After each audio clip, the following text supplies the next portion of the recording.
नमस्कार मित्रांनो, गणपती हे बऱ्याच जणांचे आराध्य दैवत असते। गणपतीची मनोभावे पूजा करणे व त्याच्या नावे संकष्टीचे उपवास धरणे असे बरेच जण करत असतात। पण यातल्या बऱ्याच जणांना संकष्ट चतुर्थीबद्दल नीट अशी माहितीच नसते। मुळात संकष्ट चतुर्थी म्हणजे काय, या दिवशी गणेश उपासनेचे महत्त्व काय, या दिवशी उपवास करण्याचे प्रयोजन काय, तो कसा केला जातो, कसा सोडला जातो, याबद्दल बरेच गैरसमज लोकांच्या मनात असतात।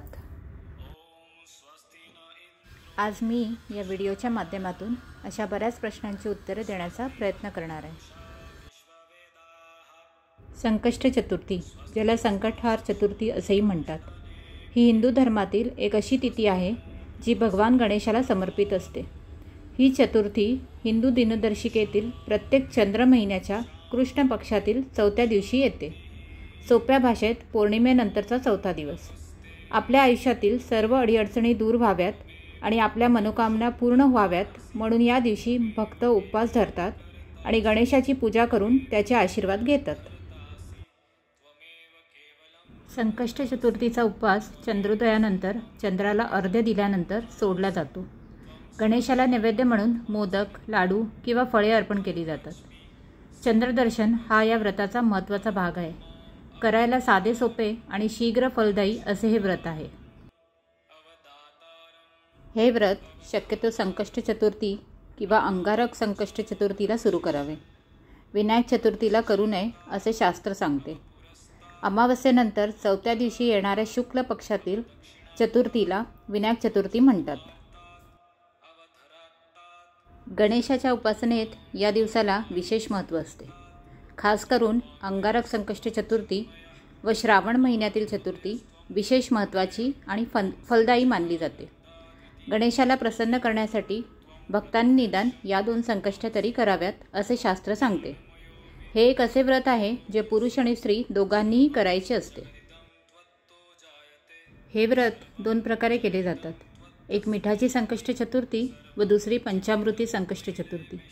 मिठाच्या संकष्ट चतुर्थीसाठी 21 मोदक तयार केले जातात। यात एक मोदक मिठाचा असतो व बाकीचे 20 गुळाचे असतात। गणपतीला एक प्रतिकात्मक गुळाचा मोदक अर्पण करून बाकीचे मोदक ताटलीत ठेवले जातात। नंतर व्रत करणारी व्यक्ती एक एक करून मोदकाचे सेवन करत जाते व ज्या क्षणी मिठाचा मोदक तोंडात येतो त्या क्षणी जेवण थांबविले जाते। तो मोदक ग्रहण करून मग उरलेले मोदक गाईला खाऊ घातले जातात। पंचामृती चतुर्थी व्रताला गाईचे दूध व त्यापासून बनविलेल्या तुपाचा वापर करून संपूर्ण स्वयंपाक केला जातो। दिवसभर उपवास करून चंद्रप्रकाशापूर्वी गणपती अथर्व शीर्षाचे पठण केले जाते। चंद्रोदयानंतर चंद्राला आणि गणपतीला महानैवेद्य दाखवला जातो। त्यासाठी मोदक बनवण्याची प्रथा आहे। त्यानंतर भोजन केले जाते। या व्रताचा कालावधी आमरण म्हणजेच आयुष्यभर 21 वर्षे किंवा 1 वर्ष असा असतो। व्रतराज या ग्रंथात हे व्रत सविस्तरपणे सांगितले आहे। प्रत्येक महिन्यात गणेशाची पूजा वेगळ्या नावाने आणि आसनाने केली जाते। या पूजेत 13 व्रतकथा आहेत। प्रत्येक महिन्यासाठी एक कथा आणि 13वी कथा अधिक मासासाठी। हिंदू दिनदर्शिकेत अंदाजे दर 3 वर्षांनी एक अतिरिक्त महिना असतो।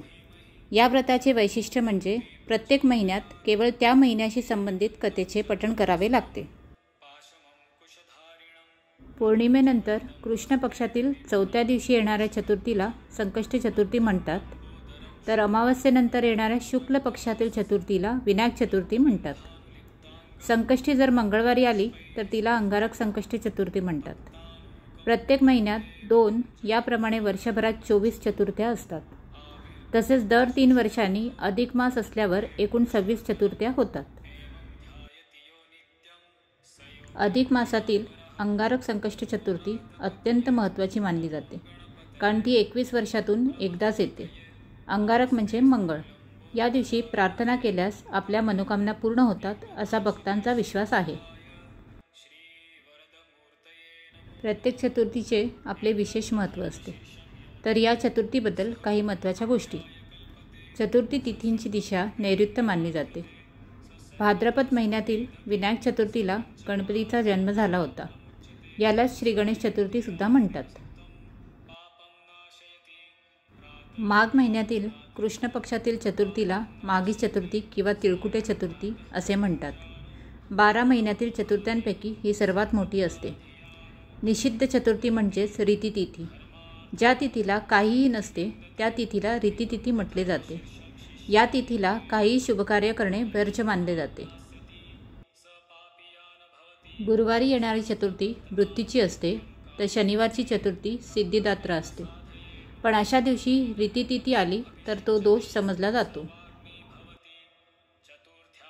आशा करते की संकष्टी चतुर्थीबद्दलची ही माहिती तुम्हाला नक्कीच आवडली असेल.